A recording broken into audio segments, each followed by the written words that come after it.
আপনারা দেখছেন একুশে টেলিভিশন।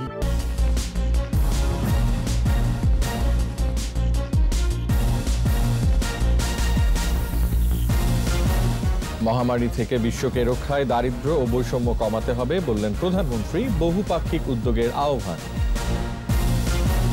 হাসপাতালে পুলিশ কর্মকর্তাকে হত্যার দায় স্বীকার 10 আসামির 7 দিনের রিমান্ড। যুবককে পিটিয়ে হত্যা মামলায় বরখাস্ত এসআই আকবর রিমান্ডে। আদালত প্রাঙ্গণে বিক্ষোভ। অর্থ পাচার, জিকে শামীম সহ 8 জনের বিচার শুরু। সাক্ষ্য গ্রহণ 19 নভেম্বর। রাজধানীতে গণপরিবহন ব্যবস্থায় আসছে পরিবর্তন। 42 রুটে বাস চালাবে 22 কোম্পানি।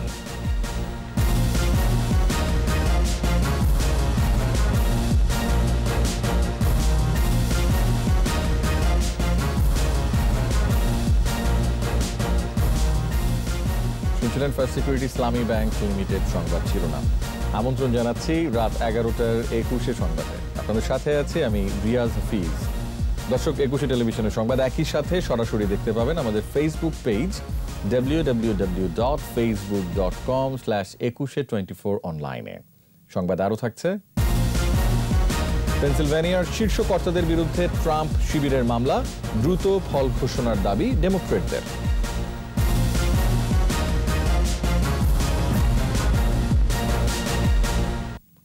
করোনার মতো মহামারী থেকে পৃথিবীকে রক্ষায় আন্তর্জাতিক সম্প্রদায়কে সম্মিলিতভাবে কাজ করার আহ্বান জানিয়েছেন প্রধানমন্ত্রী শেখ হাসিনা। মঙ্গলবার স্পেনে বহুপাক্ষিকতা জোরদার বিষয়ক উচ্চ পর্যায়ের ভার্চুয়াল বৈঠকে তিনি একই সঙ্গে বৈষম্য দূরীকরণ, দারিদ্র্য বিমোচন ও কার্বন নিঃসরণ কমাতে বহুপাক্ষিক প্রয়াস বাড়ানোর উপর গুরুত্ব আরোপ করেন। আরও জানাচ্ছেন দুলি মল্লিক।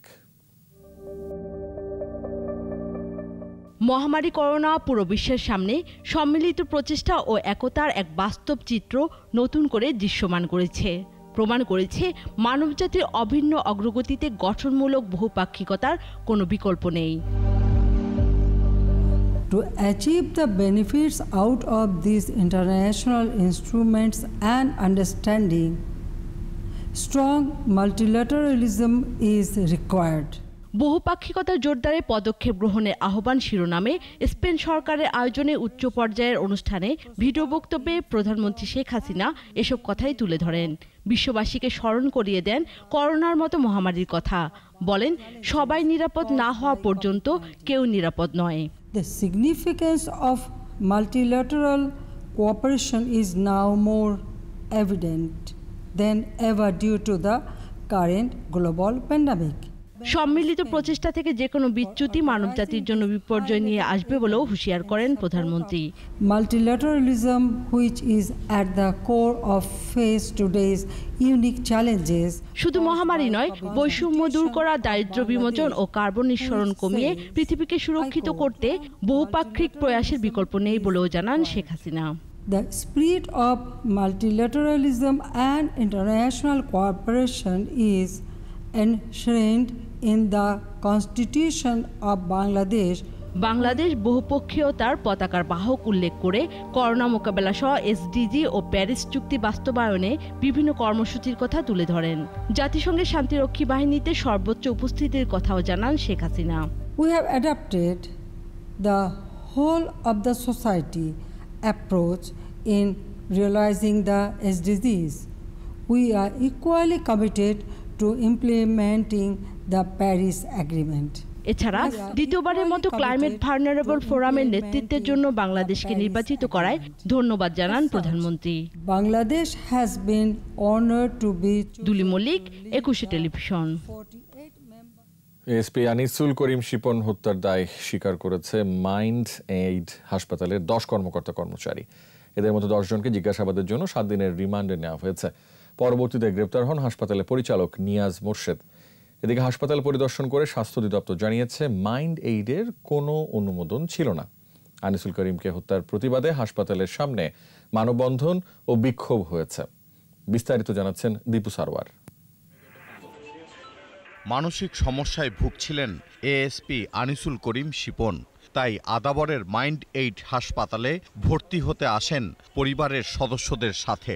হাসপাতালের ফর্ম পূরণের প্রক্রিয়া শেষ হতে না হতেই মারা যান তিনি। সাউন্ড প্রুফ রুমে কর্মকর্তা কর্মচারীদের মারধরের এই দৃশ্য ধরা পড়ে ক্লোজ সার্কিট ক্যামেরায়।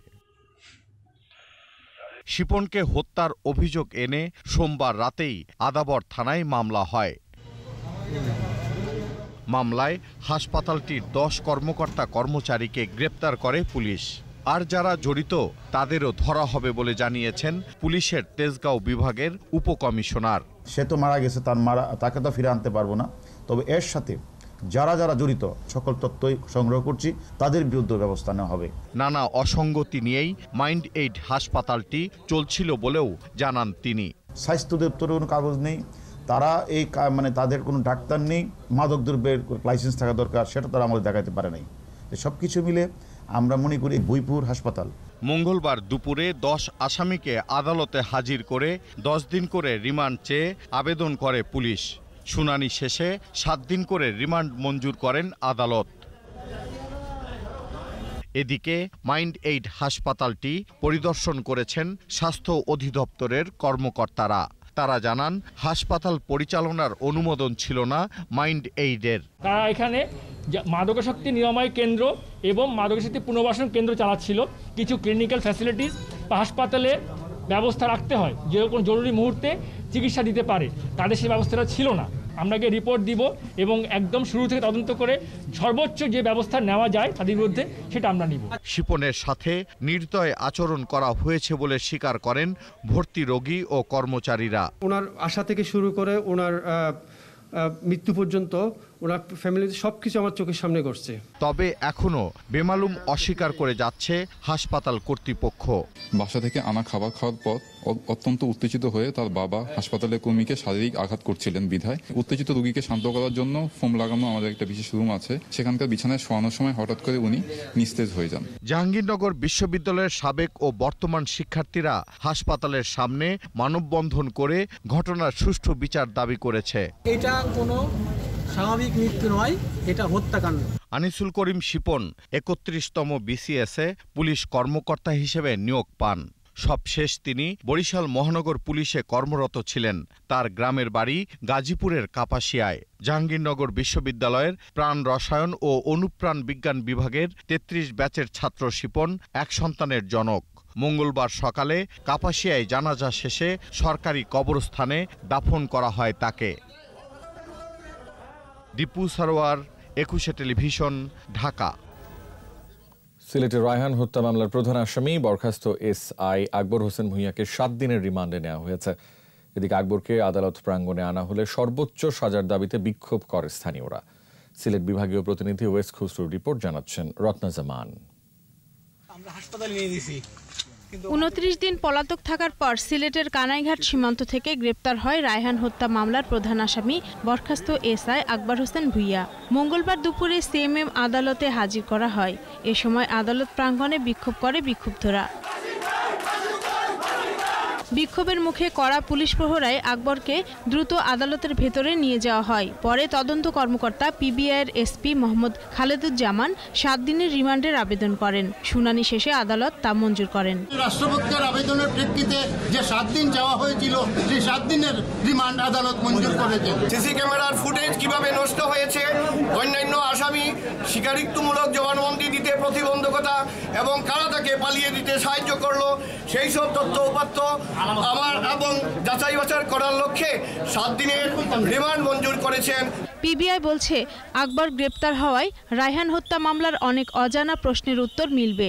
তাকে জিজ্ঞাসাবাদ শেষে দ্রুত আদালতে চার্জশিট দেওয়া হবে।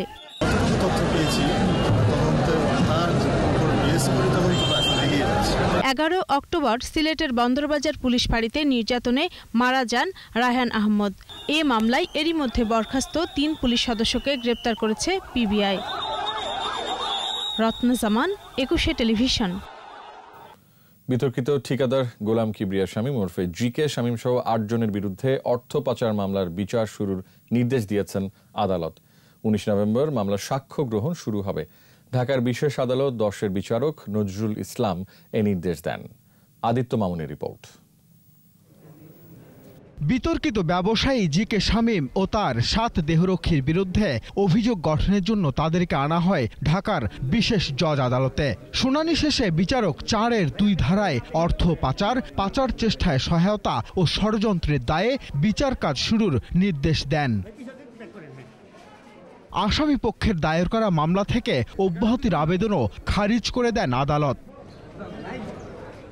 তবে আসামি পক্ষের আইনজীবী বলছেন, জব্দকৃত টাকা পাচারের জন্য রাখা হয়নি। টাকা পাচারের যৌক্তিক কারণ চার্জশিটে নেই বলেও দাবি তার। যেহেতু স্পেসিফিকেশন নাই, আমি মানি লন্ডারিং কিভাবে চেষ্টা করেছি, প্রক্রিয়াটা কি ছিল সে বিষয়টা বলা নাই। আমার কাছে টাকা থাকলে সেটা মানি লন্ডারিংয়ের উদ্দেশ্যে রাখা হয়েছে, এই দাবিটা করা অযৌক্তিক। রাষ্ট্রপক্ষ বলছে, জব্দকৃত টাকা, এফডিআর ও 18টি গাড়ি সহ সম্পদের উৎস দেখাতে পারেননি শামীম। মানি লন্ডারিংয়ের সুস্পষ্ট প্রমাণ যথাসময়ে আদালতে তুলে ধরা হবে বলেও জানান এই কৌশলী। তার যে কাগজপত্র, তার যে টাকা পয়সা, যেগুলো সবই এগুলো জব্দ করা হয়েছে। অতএব আমরা যেটা সাক্ষী প্রমাণের মাধ্যমে আমরা প্রমাণ করব। মামলার 26 জন সাক্ষী ও তদন্ত কর্মকর্তার প্রতিবেদনে সব তথ্য উঠে আসবে বলেও আশাবাদ জানান রাষ্ট্রপক্ষের আইনজীবী। গেল 8 আগস্ট এই মামলায় জি.কে. শামীম সহ 8 জনের বিরুদ্ধে আদালতে অভিযোগপত্র দেয় সিআইডি। অভিযোগপত্র অনুযায়ী 337 কোটি টাকার অস্থায়ী আমানত আছে শামীমের। 41 কোটি টাকা মূল্যের 2টি বাড়িরও মালিক তিনি। আদিত্য মামুন, 21 টেলিভিশন, ঢাকা। রাজধানীর যানজট নিরসনে বাস রুট কমিয়ে ফেলার সিদ্ধান্ত নিয়েছে ঢাকার 2 সিটি কর্পোরেশন। বর্তমানের 291টি রুটকে কমিয়ে করা হবে 42 রুট। এই পরিকল্পনা বাস্তবায়নে 2,500 মালিককে 22টি কোম্পানির আওতায় আনা হবে। অপরদিকে আন্তঃজেলা বাসগুলো ঢাকায় সীমানায় প্রবেশ করতে পারবে না, বরং তাদের জন্য 10টি টার্মিনাল এবং বাস ডিপো করা হবে। বাস রুট রেশনালাইজেশন কমিটির বৈঠকে এসব কথা জানিয়েছেন দক্ষিণ সিটি কর্পোরেশনের মেয়র ব্যারিস্টার শেখ ফজলিনুত তাপস। মাহমুদ হাসানের রিপোর্ট। প্রয়াত মেয়র আনিসুল হক ঢাকাকে যানজট মুক্ত করার যে পরিকল্পনা করেছিলেন তা বাস্তবায়নের পথে হাঁটছে ঢাকার 2 সিটি মেয়র। ঢাকার অভ্যন্তরে 2,500 মালিকের গণপরিবহন চলে 291টি রুটে। এতে এতগুলো রুটের কারণেই ঢাকার রাস্তায় যানজটে অতিষ্ঠ নগরবাসী।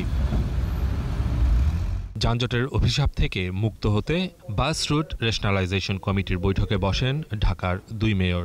বৈঠকে সিদ্ধান্ত আসে যানজট নিরসনের জন্য রুট কমিয়ে আনার। 291টি রুট রয়েছে, সেই রুটগুলোকে আমরা সন্নিবেশ করে সমন্বয় করে আমরা 42টি রুটে আমরা সেটাকে কমিয়ে আনার চিন্তা করা হয়েছে। 2,500 মালিক মাধ্যমে যে বাস রুটগুলো পরিচালিত হচ্ছে সেটাকে কমিয়ে আমরা 22টি কোম্পানিতে আমরা পরিণত করব। ঢাকার রাস্তায় যানজটের অন্যতম কারণ আন্তঃজেলা বাস।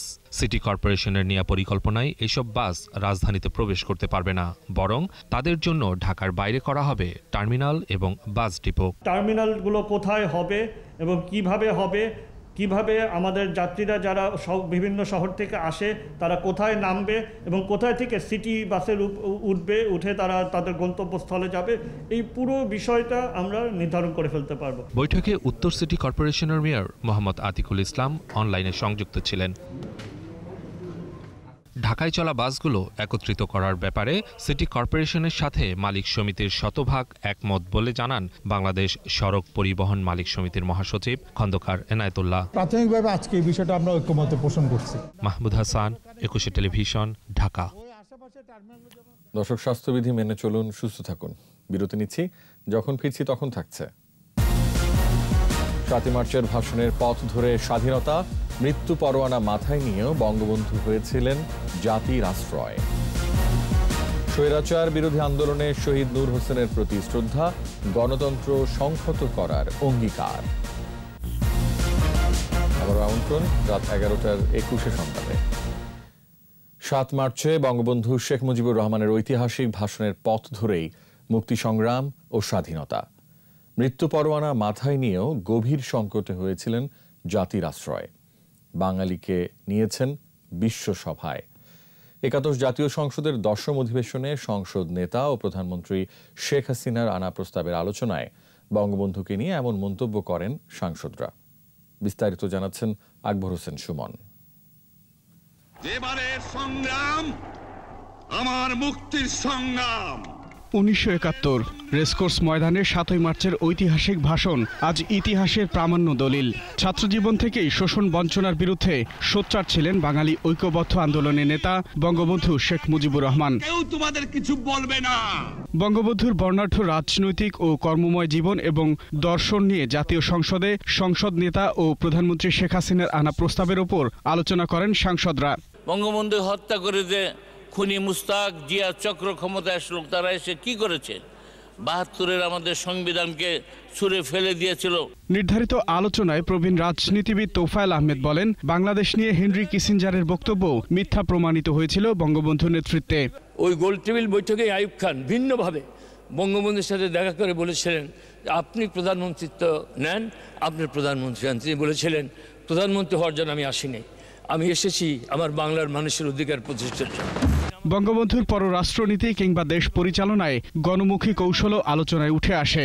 বঙ্গবন্ধু কিন্তু তিনি ওই লাহোরে গিয়ে প্রস্তাব করলেন 6 দফার, সেই 6 দফা প্রস্তাবের মধ্যে দিয়ে পুরো বাংলার স্বায়ত্ত শাসনের প্রশ্নটাকে সামনে নিয়ে আসলেন। জনগণের কল্যাণ ও দেশের উন্নয়নেই বঙ্গবন্ধু রাজনীতি করেছেন বলে উল্লেখ করেন সাংসদরা। আকবর হোসেন সুমন, 21 টেলিভিশন, ঢাকা। গণতন্ত্রকে প্রাতিষ্ঠানিক রূপ দেওয়ার পথে প্রধান বাধা বিএনপি। শহীদ নূর হোসেন দিবসের শ্রদ্ধা নিবেদন শেষে এ মন্তব্য করেন আওয়ামী লীগের সাধারণ সম্পাদক ওবায়দুল কাদের। দিবসটি উপলক্ষে আওয়ামী লীগ ছাড়াও বিভিন্ন রাজনৈতিক দলের পক্ষ থেকেও শ্রদ্ধা জানানো হয় রাজধানীর গুলিস্তানের নূর হোসেন চত্বরে। মফিউর রহমানের রিপোর্ট। স্বৈরশাসন বিরোধী আন্দোলনের অন্যতম মাইল ফলক 1987 সালের 10ই নভেম্বর। ওই দিন সামরিক শাসন বিরোধী আন্দোলনের মিছিলে পুলিশ গুলিবর্ষণ করলে নিহত হন নূর হোসেন। তারপর থেকে গণতন্ত্রকামী রাজনৈতিক দল ও সংগঠনগুলো দিনটিকে নূর হোসেন দিবস হিসেবে পালন করছে। দিনটি স্মরণে আওয়ামী লীগ ও এর অঙ্গ সংগঠনের নেতাকর্মীরা শ্রদ্ধা জানাতে আসেন রাজধানীর নূর হোসেন চত্বরে। প্রথমে আওয়ামী লীগের পক্ষ থেকে শ্রদ্ধা জানান দলটির সাধারণ সম্পাদক ওবায়দুল কাদের।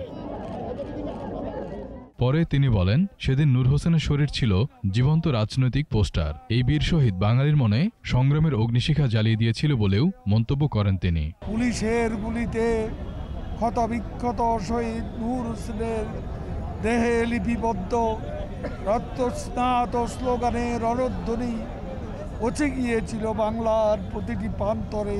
গণতন্ত্র ধ্বংসের চক্রান্ত থেকে বেরিয়ে এসে ইতিবাচক রাজনীতির ধারায় ফেরার জন্য বিএনপির প্রতি আহ্বানও জানান আওয়ামী লীগ সাধারণ সম্পাদক। বিএনপির গণতন্ত্র তার প্রিয় গণতন্ত্র, হানা ভোটের গণতন্ত্র, যেখানে 110% ভোটও পড়েছিল না, বাক্স ছিলই না। গণতন্ত্র আজ মুক্তি পেয়েছে, প্রাতিষ্ঠানিক রূপ দেওয়ার পথে প্রধান অন্তরায় তারা। এরপর শহীদ নূর হোসেনের প্রতি শ্রদ্ধা জানান যুবলীগ চেয়ারম্যান সহ বিভিন্ন সংগঠনের নেতাকর্মীরা। শ্রদ্ধা জানান সর্বস্তরের মানুষ। মফিউর রহমান, 21 টেলিভিশন, ঢাকা। এদিকে শহীদ নূর হোসেনের প্রতি শ্রদ্ধা জানিয়েছে বিএনপি। নূর হোসেন চত্বরে শ্রদ্ধা জানায় দলটি। এ সময় উপস্থিত ছিলেন বিএনপির ভাইস চেয়ারম্যান আমানুল্লাহ আমান। এছাড়া শ্রদ্ধা জানিয়েছেন 90-এর ডাকসু ও সর্বদলীয় ছাত্রৈক্য। পরে আমানুল্লাহ আমান বলেন, নূর হোসেনের অবদান গণতন্ত্রকামী সব দলই চিরদিন শ্রদ্ধার সাথে স্মরণ করবে।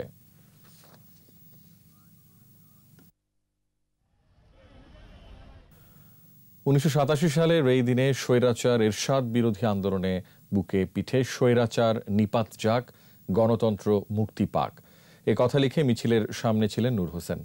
এরশাদের পেটোয়া পুলিশের গুলিতে ঝাঁঝরা হয় নূর হোসেনের বুক। তার রক্তের পথ ধরেই মুক্তি পায় গণতন্ত্র।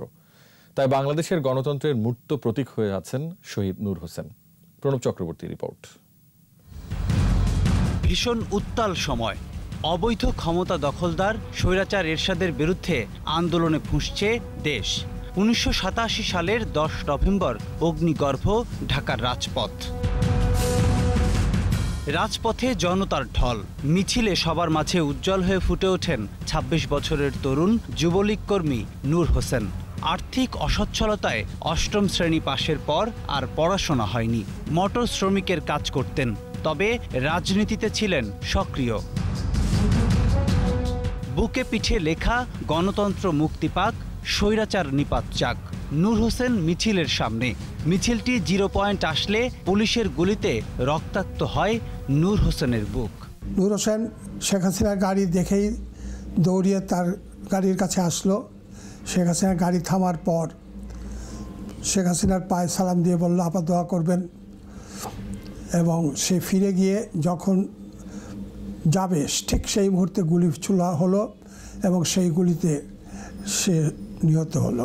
তার আত্মদান স্বৈরাচার বিরোধী গণ আন্দোলনে যোগ করে নতুন মাত্রা।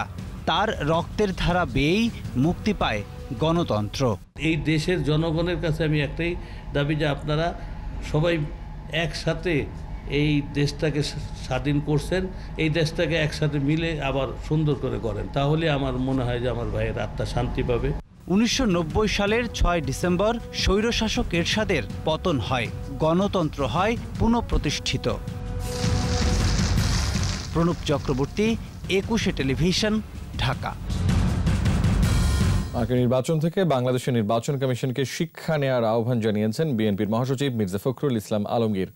গুলশানে বিএনপি চেয়ারপারসন বেগম খালেদা জিয়ার রাজনৈতিক কার্যালয়ে সংবাদ সম্মেলনে তিনি বলেন, সেদেশের কমিশন কোনো চাপের মুখে মাথা নত করেনি, জনগণও অপশাসনের বিরুদ্ধে রুখে দাঁড়িয়েছে। এই সরকার এবং কমিশনের অধীনে সুষ্ঠু নির্বাচন সম্ভব নয় বলেও মন্তব্য করেন ফখরুল। ঢাকা 18 এবং সিরাজগঞ্জ 1 উপনির্বাচনে সরকার সমর্থক প্রার্থী প্রভাব বিস্তার করছে বলেও অভিযোগ করেন বিএনপি মহাসচিব। আওয়ামী লীগের যারা নির্বাচন কমিশনের দায়িত্ব পালন করছেন তাদের যে নির্বাচন কমিশন কাকে বলে, আজকে আমেরিকার যে নির্বাচনের যারা অথরিটি তারা দেখেন সমস্ত চাপের মুখেও তারা কিন্তু অবিচল থেকেছে। সেই অবিচল থেকে তারা কিন্তু আজকে জনগণের যে রায় সেটাকে আফোল্ড করেছে। দ্যাট ইজ ডেমোক্রেসি, এটাই গণতন্ত্র। স্বাস্থ্য খাত নিয়ে দুদকের করা 25 দফা সুপারিশের বিষয়ে প্রয়োজনীয় ব্যবস্থা ও পদক্ষেপ নেওয়ার নির্দেশ দিয়েছেন হাইকোর্ট। একই সঙ্গে দায়িত্ব অবহেলায় জাতীয় ক্যান্সার হাসপাতালের অবসরপ্রাপ্ত 2 চিকিৎসকের কাছ থেকে 5 লাখ টাকা ক্ষতিপূরণ আদায়েরও নির্দেশ দিয়েছেন হাইকোর্ট। বিচারপতি এম এ নাইতুর রহিম ও বিচারপতি মোহাম্মদ মুস্তাফিজুর রহমানের হাইকোর্ট বেঞ্চ সুমোটো রুলের শুনানি শেষে এই রায় দেন। শাকের আরজু রিপোর্ট। 2019 সালের 31 জানুয়ারি স্বাস্থ্যসেবা বিভাগের দুর্নীতির 11টি খাত চিহ্নিত করে মন্ত্রণালয়কে 25 দফা সুপারিশ করে দুদক। সুপারিশের মধ্যে তথ্যবহুল সিটিজেন চার্টার প্রদর্শন, মালামাল গ্রহণ করার কমিটিতে বিশেষজ্ঞ সংস্থার সদস্যদের রাখা, ওষুধ ও যন্ত্রপাতি কিনতে ইজিপি টেন্ডার প্রক্রিয়া অনুসরণ করা অন্যতম। মঙ্গলবার স্বাস্থ্য খাত নিয়ে দুদকের করা 25 দফা সুপারিশের বিষয়ে প্রয়োজনীয় ব্যবস্থা নেওয়ার নির্দেশ দেন হাইকোর্ট। স্বাস্থ্যসেবা বিভাগের সচিব ও অধিদপ্তরের মহাপরিচালককে এ নির্দেশনা দেওয়া হয়। স্বাস্থ্য মন্ত্রণালয়ে পেশ করা হয়েছে, সে বিষয়ে প্রয়োজনীয় ব্যবস্থা ও পদক্ষেপের জন্য সংশ্লিষ্ট অধিদপ্তরকে নির্দেশ প্রদান করা হলো। হাইকোর্টের নির্দেশ অনুযায়ী প্রতিপালন করে আমার মনে হয় 2 বছরের মধ্যে স্বাস্থ্য খাতের চেহারা চেঞ্জ হয়ে যাবে। দুর্নীতি মূল উৎপাটনে স্বাস্থ্য খাতে একটা যুগান্তকারী রায় হচ্ছে বলে আমি মনে করি। সরকারি হাসপাতালে চিকিৎসা সামগ্রী ক্রয় রক্ষণাবেক্ষণের বিশেষজ্ঞ কমিটির 11টি নির্দেশনা মেনে চলারও নির্দেশ দেন হাইকোর্ট।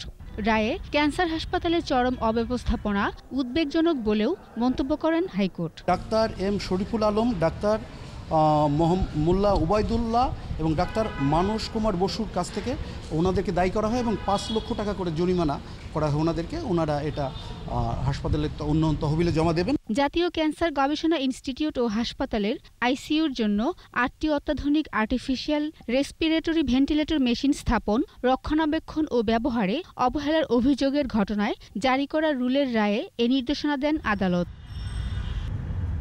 শাকের আরজু, 21 টেলিভিশন, ঢাকা।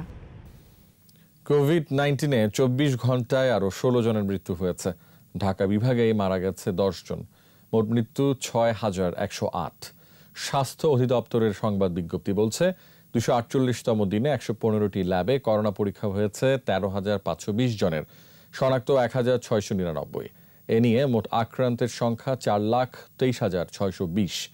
নতুন 1,648 সহ সুস্থ হয়েছে 3,41,416 জন। প্রতি 10 লাখে শনাক্ত 2,487.40। 2004.72। প্রতি 10 লাখে সুস্থতার হার 35.86। ভারতীয় সেনাবাহিনীর শুভেচ্ছা উপহার হিসেবে বাংলাদেশ সেনাবাহিনীকে প্রশিক্ষণপ্রাপ্ত 20টি ঘোড়া ও 10টি কুকুর উপহার দিয়েছে।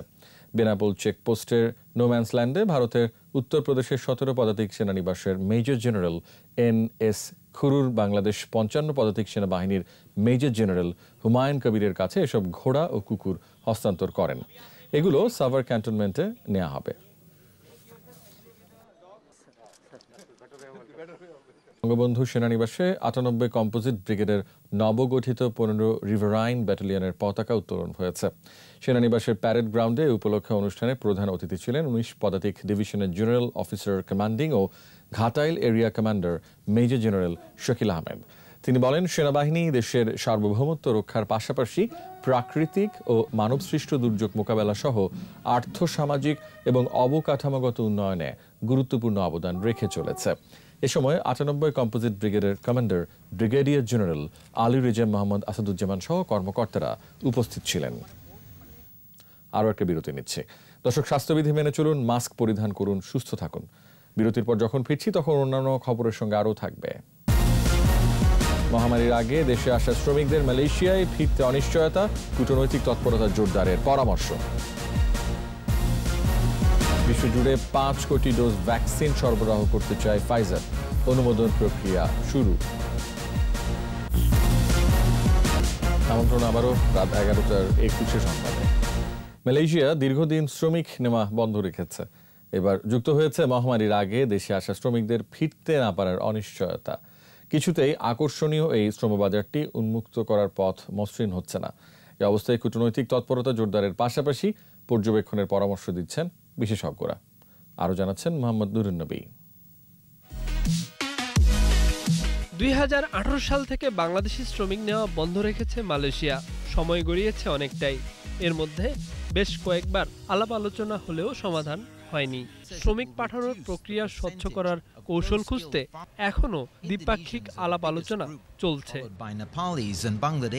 বিদেশি শ্রমিকের বিষয়ে এখনো নিষেধাজ্ঞা আছে দেশটির। মহামারীর আগে ছুটিতে দেশে আসা প্রায় 25,000 বাংলাদেশি শ্রমিক ফিরতে পারছে না। This is part of Malaysia's response to COVID-19. এর মধ্যে 22,000 শ্রমিকের ভিসার মেয়াদ শেষ হয়েছে। বাকিদেরও শেষ হবার পথে। নিষেধাজ্ঞা চলবে 31 ডিসেম্বর পর্যন্ত। তারপর কি হবে এখনো অনিশ্চিত। এগুলো ব্যাপারে ঠিক ক্লিয়ার একটা ধারণা বা এই দুপক্ষীয় আলোচনার ভিত্তিতে যদি এগিয়েও থাকে, নাও এগোনো থাকে, এগুলোকে এই ওয়ার্কারদেরকে জানানো, এই একটা কমিউনিকেশন চ্যানেল, নির্ভরযোগ্য একটা কমিউনিকেশন চ্যানেল, সেটা কিন্তু বোধহয় এটার একটা ঘাটতিটা অনুভব করা হচ্ছে, এবং যার ফলেই আমরা রাস্তাঘাটে আমরা শ্রমিকদেরকে এবং এই আন্দোলন করতে দেখছি। যারা ডকুমেন্টেড হয়ে গেছে তাদেরকে মালয়েশিয়ান সরকার একটি রিহায়ারিং এর জন্য একটি প্রক্রিয়া শুরু করেছে, which is a positive sign, যে এই নালে কর্মীদের হয়তো দেশে ফেরত আসতে হতো। সেটি হলো যেহেতু তারা স্টুডেন্ট এবং প্রফেশনালদেরকে অ্যালাউ করেছেন, যেহেতু সেই ক্ষেত্রে যারা ওইখানে চাকরিধীন ছিলেন, যারা ছুটিতে আটকা পড়েছেন, তাদের ভ্যালিড ভিসা ছিল, তাদের ব্যাপারে আমার মনে হয় এটি মালয়েশিয়ান অথরিটির সাথে এটি কথা বলে তাদের এই সমাধান অতি শীঘ্র হবে বলে আমরা বিশ্বাস করি। পররাষ্ট্র মন্ত্রণালয় ও প্রবাসী কল্যাণ মন্ত্রণালয়ে ধর্ণা দিচ্ছেন মালয়েশিয়ায় ফেরত শ্রমিকরা। সমাধানের পথ কোথায়? গত 2 বছরে কিন্তু আমাদের অনেকবার আলোচনা চলছে, মন্ত্রী পর্যায়ের বৈঠক, বাজার খুলবে, কিন্তু তারপরে কিন্তু বাজারটা খোলেনি। তো এই যে তাদের পরিস্থিতি স্বাভাবিক, মানে আসলে তারা ঠিক কি বলতে চাচ্ছে সেটাও তারা বলছে না। আমি মনে করছি না যে খুব সহসা মালয়েশিয়ার শ্রম বাজার আবার স্বাভাবিক হয়ে যাবে, এরকম আশা করার কোনো আসলে সুযোগ নেই। মালয়েশিয়ার শ্রম বাজার নিয়ে অনেক টানপোড়েন চলছে। এখানে সিন্ডিকেশন নিয়ে একটা বিতর্ক এখানে ছিল, আমাদের এই প্রান্তেও ছিল, ওই প্রান্তেও ছিল, যে এটাকে বাজারকে কুক্ষিগত করার একটা অপপ্রয়াস স্বার্থান্বেষী মহলের একটা প্রচেষ্টা ছিল।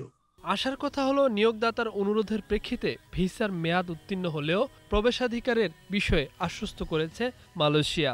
প্রস্তাব আছে অনলাইনে নিবন্ধন, নিয়োগ সহ নির্ভরযোগ্য এজেন্ট নির্ধারণের। অর্থের লেনদেন হবে ব্যাংকিং চ্যানেলে। মোহাম্মদ নুরুন নবী, 21 টেলিভিশন, ঢাকা। সোশ্যাল ইসলামী ব্যাংক লিমিটেড বাণিজ্য সংবাদ।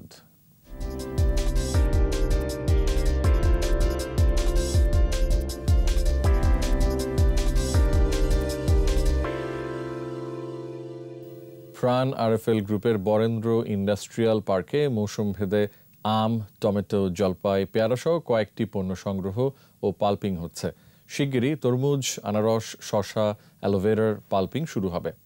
রাজশাহীর গোদাগাড়ির আমানতপুর বরেন্দ্র ইন্ডাস্ট্রিয়াল পার্কে স্থানীয় সাংবাদিকদের সাথে মতবিনিময়ের সময় গ্রুপের পরিচালক কামরুজ্জামান কামাল জানান, প্রয়োজনীয় সহায়তা পেলে আগামীতে হিমায়িত খাদ্য, নুডলস সহ বিভিন্ন খাদ্যপণ্য উৎপাদনের পরিকল্পনা রয়েছে।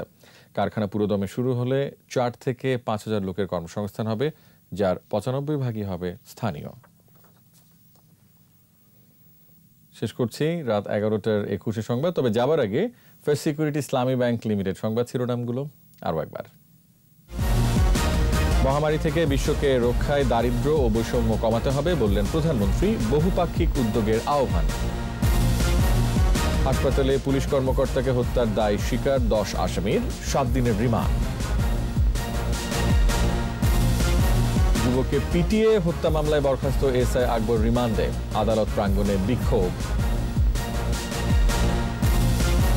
অর্থ পাচার, জি.কে. শামীম সহ 8 জনের বিচার শুরু, সাক্ষ্য গ্রহণ 19 নভেম্বর। রাজধানীতে গণপরিবহন ব্যবস্থায় আসছে পরিবর্তন, 42 রুটে বাস চালাবে 22 কোম্পানি।